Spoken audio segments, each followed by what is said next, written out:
늘 그치지 않는 고통이라는 제목으로 하나님의 말씀 전하도록 하겠습니다. 많은 사람들은 로마서를 교리 신학의 꽃인 성경이라고 이야기합니다.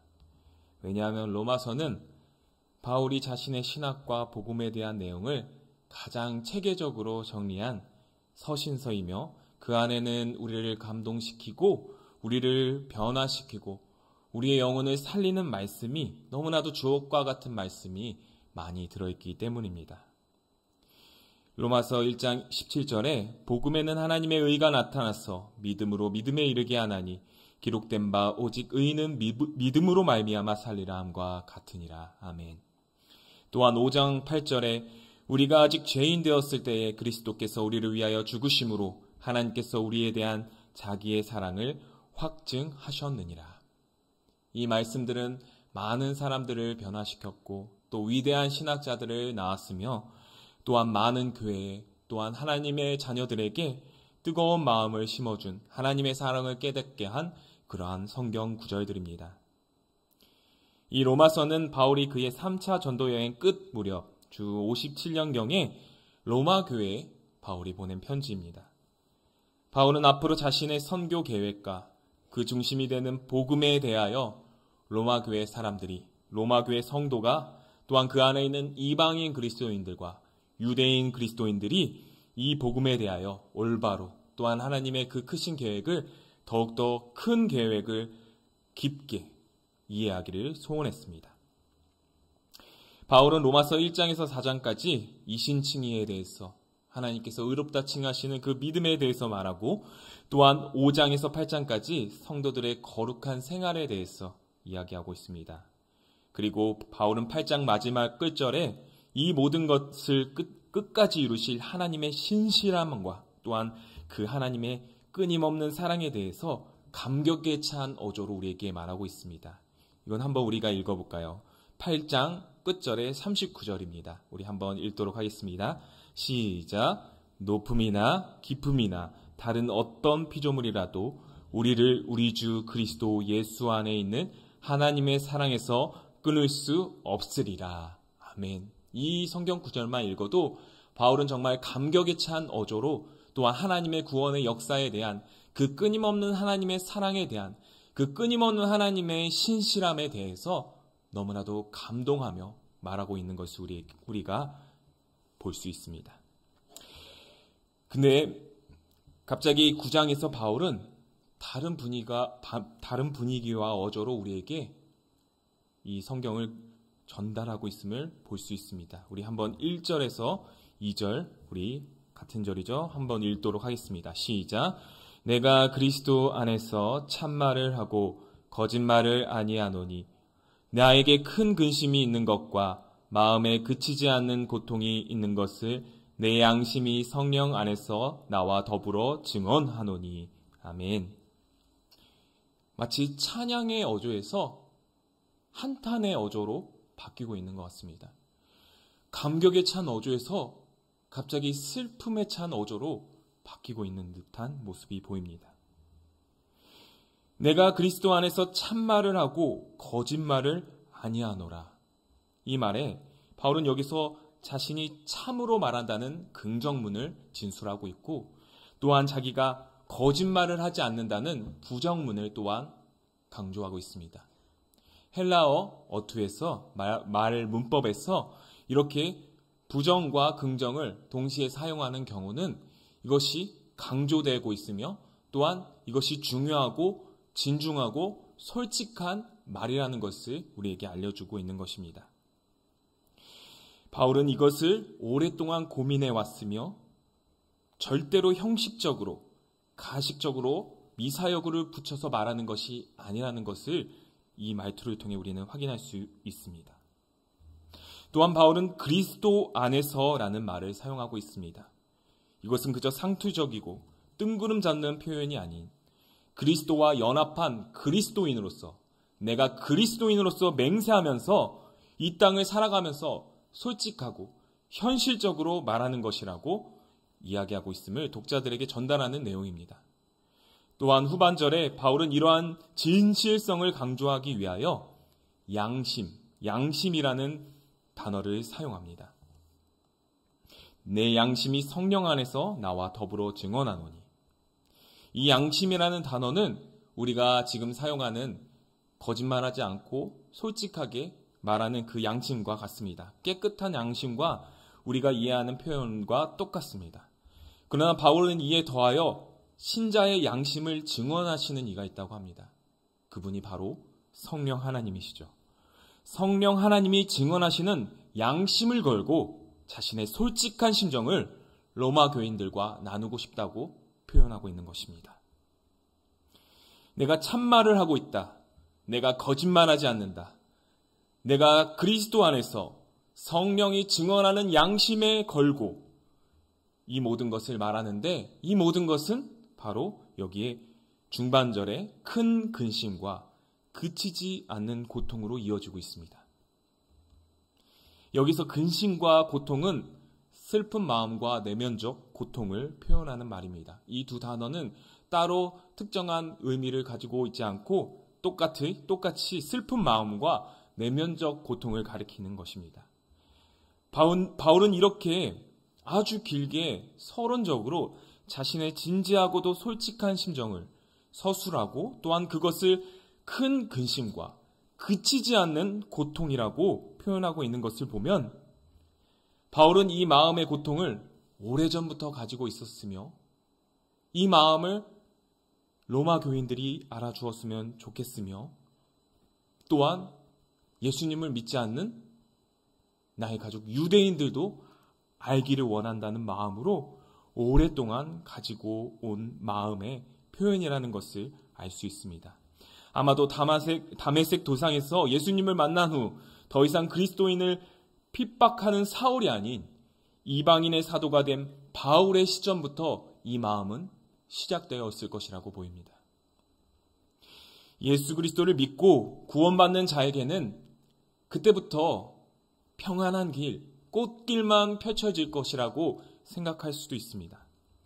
그러나 우리는 어쩌면 이 믿음을 지키기 위하여 친척, 가족으로부터 고난을 받을 수도 있고 비난을 받을 수도 있으며 이 믿음을 지키기 위하여 더 크고 어려운 근심과 고통이 우리의 인생을 따라올 수밖에 없다는 것을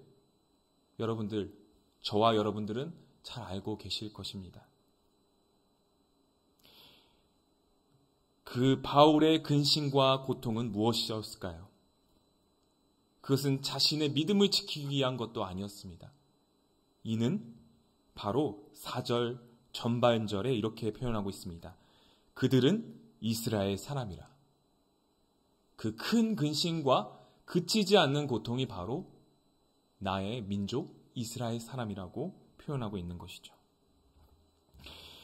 왜 이스라엘 사람들이 바울의 큰 근심과 그치지 않는 고통이 되었을까요? 구약에서 하나님께서는 자신의 이름과 뜻을 알리기 위하여 한 민족을 선택하셔야 했습니다. 그 민족은 바로 이스라엘이었습니다.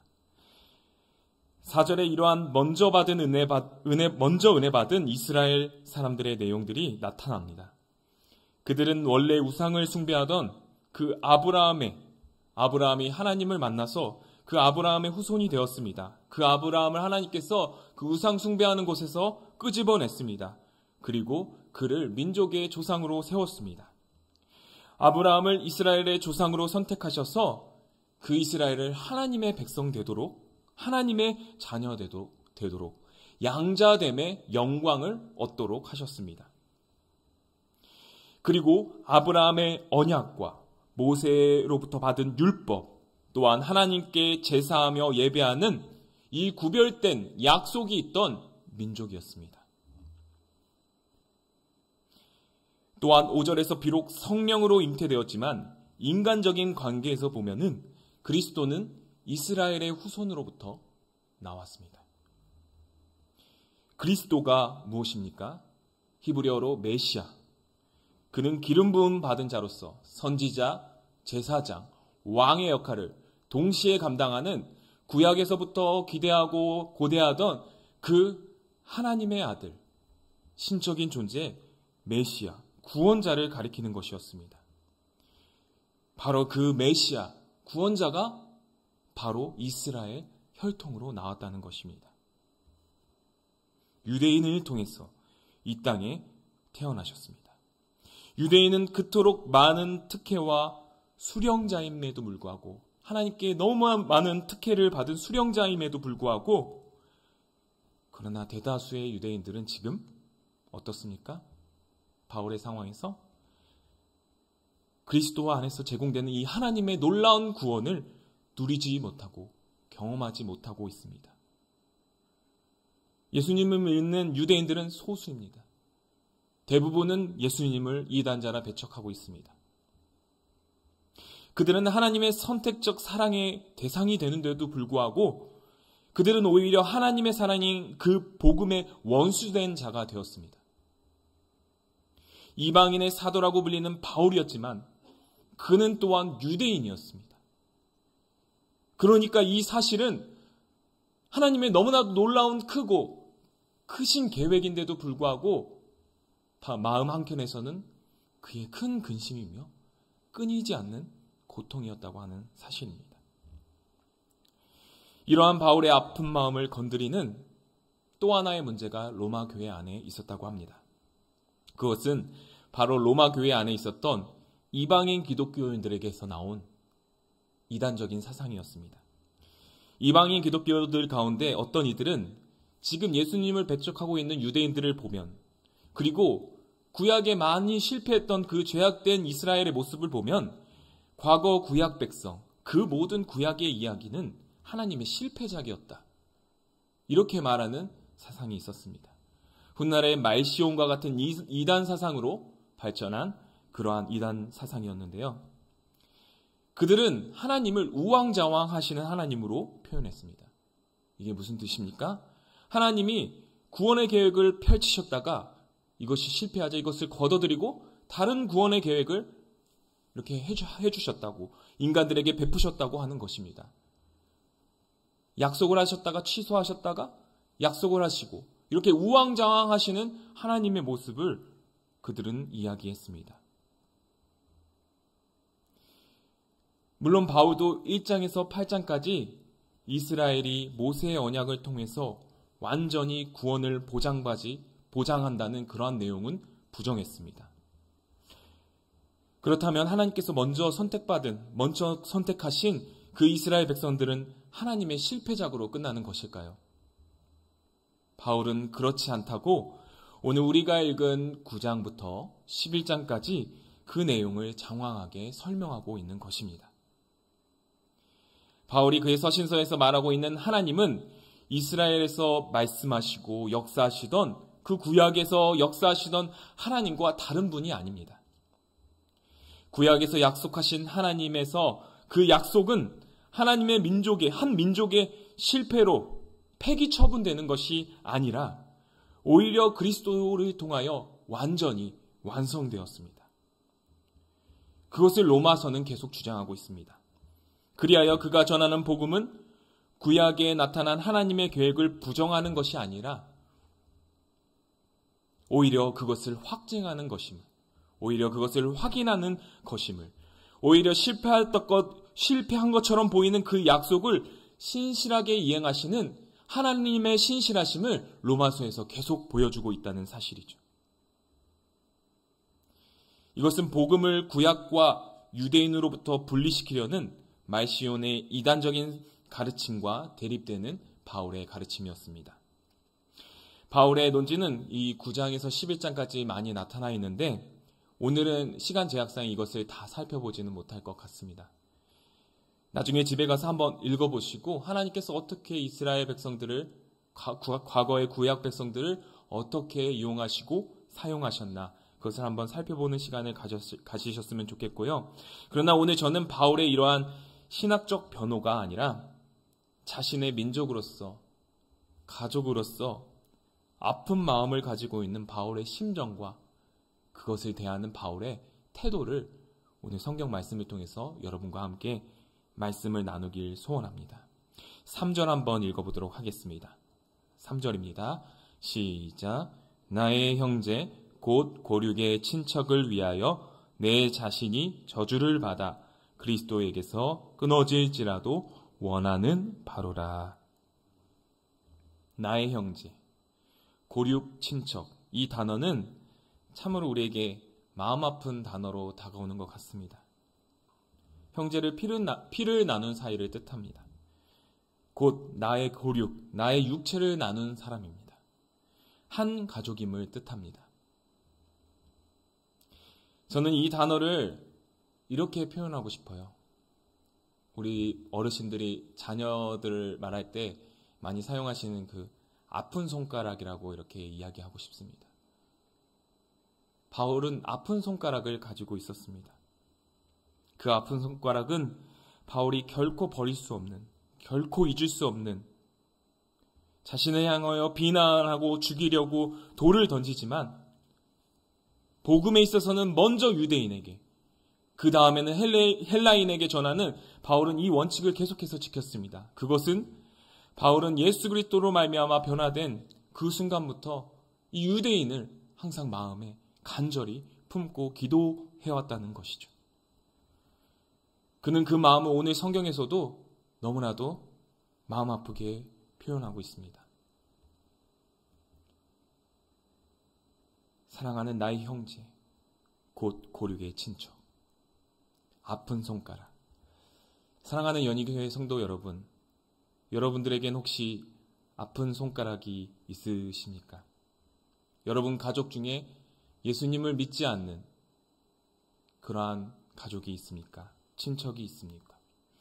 오랫동안 기도해왔는데도 불구하고 아직도 예수님을 믿으려 하지 않고 오히려 나의 믿음을 시험하고 나의 믿음을 연약하여지도록 만드는 가족이 있습니까? 저희 가족 중에도 있습니다. 저희 가족 중에 남동생이 그렇습니다. 이 친구는 저희 가족 중에 제일 잘생겼습니다. 예. 저희 가족 중에 제가 조금 형제 중에 제일 못생긴 편에 속해요. 저희 가족은 다 눈이 좀 크고요. 또 이렇게 얼굴도 하얗고 그런데 저만 조금 다르더라고요. 그래서 이 친구가 가장 잘생겼거든요. 약간 이제 강타 비슷하게 생겼는데 강타까지는 아니고 좀 잘생긴 편에 속합니다. 근데 하나님께서 공평하셔서 좀 키는 좀 저보다 한 줌 이제 모래 한 줌 작게 이렇게 태어나게 하셨는데요. 그걸로 조금 위안을 삼는데 이 친구가 예수님을 믿지 않습니다. 제 동생 남동생이 예수님을 믿지 않습니다. 어렸을 때 저희 가정은 조금 어려운 편에 속했습니다. 그래서 많이 우여곡절이 있었고 가정에서 스트레스 받고 또 가정을 뛰쳐나가고 싶은 그러한 일들이 너무나도 많았었는데요. 저는 장남이라서 그런지 이것을 다 감내해야 된다고 생각을 했었습니다. 왜냐하면 여기서 저마저 이렇게 뛰쳐나가고 부모님을 속삭이면 부모님이 더 속상해하시고 아무래도 우리를 떠나버리지 않을까 이러한 고민이 있었습니다. 그래서 부모님에게 걱정 끼치지 말자 이렇게 해서 공부는 잘하지 않지만 학교는 열심히 다니고 신앙생활도 열심히 하는 그러한 모범생에 속하는, 공부는 잘하지 않지만 모범생에 속하는 그러한 제가 인생을 살았습니다. 근데 이 남동생은 그러지 않았어요. 이 남동생은 오토바이를 타다가 한 전치 5주 정도 이렇게 한 3번 사고를 나고요. 정말 죽을 뻔한 적도 있었고요. 그리고 학교에서 하지 말라는 그러한 것들을 많이 하고 다니는 그러한 자유로운 영혼이었습니다.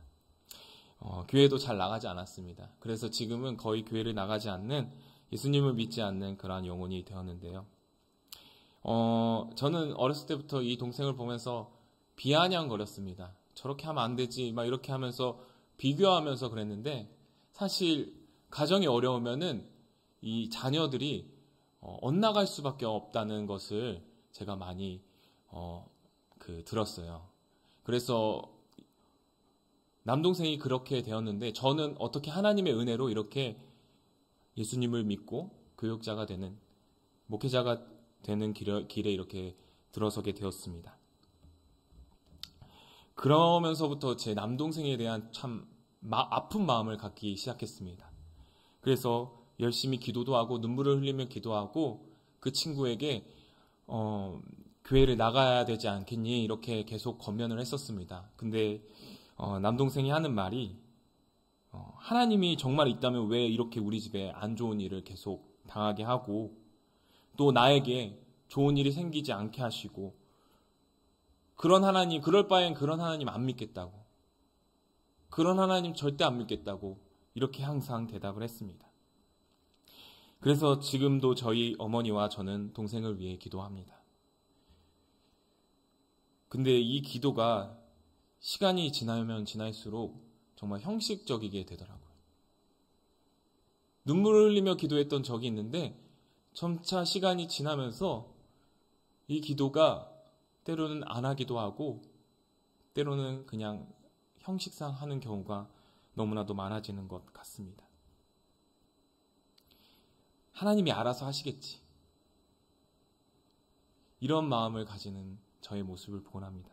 그러나 오늘 바울의 모습을 통해서 제가 느낀 바는 그것은 하나님이 알아서 하시겠지. 이 마음은 내 가족을 남으로 보는 그러한 관점이더라고요. 하나님께 그건 제 일 아닙니다.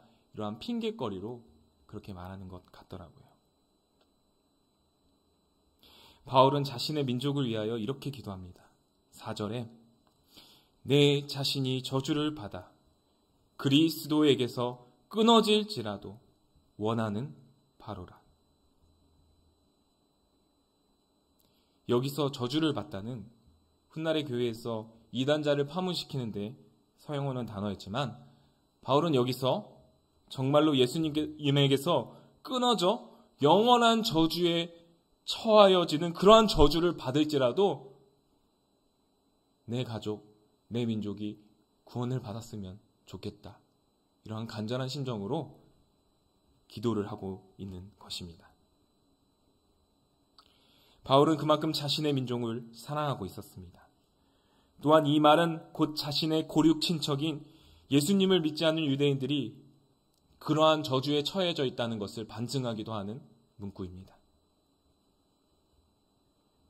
여기서 그러길 원하는 바로라. 이것은 미완료 시제로서 정말 그렇게만 할 수 있다면 내가 그렇게 할 것이라는 바울의 강한 의지를 표현하고 있는 말입니다. 이는 출애굽기 32장 모세가 금송아지 사건이 일어난 다음에 하나님께서 이스라엘 백성을 용서해달라고 빌고 만약에 용서하시지 않겠다면 자기의 이름을 생명책에서 지워달라고 요청했던 그 구약의 사건과 똑같은 바울의 모습입니다. 모세는 민족의 지도자로서 그만큼 자신의 민족을 사랑했습니다. 그러나 비록 이방인의 사도였지만 자신의 민족을 사랑했던 바울은 자신의 구원을 맞바꾸어 자신의 민족을 살리고 싶다는 희생과 눈물이 섞인 기도를 하나님께 계속 올리고 있었다는 사실을 우리는 이 구절을 통해 확인할 수 있습니다. 설 명절이 다가왔습니다. 여러분 가운데도 믿지 않는 가정이 많이 있을 것이라 생각이 듭니다. 아픈 손가락이 있을 것이라 생각이 듭니다. 정말 10년, 20년, 30년을 기도해야 하는데도 불구하고 하나님께 돌아오지 않는 정말 마음 아픈 가족이 있을 것이라 생각이 듭니다. 우리도 우리 가족에 대하여 이렇게 바울과 같은 마음의 자세를 갖고 계속해서 기도해야 될 줄 믿습니다. 사랑하는 연희교회 성도 여러분,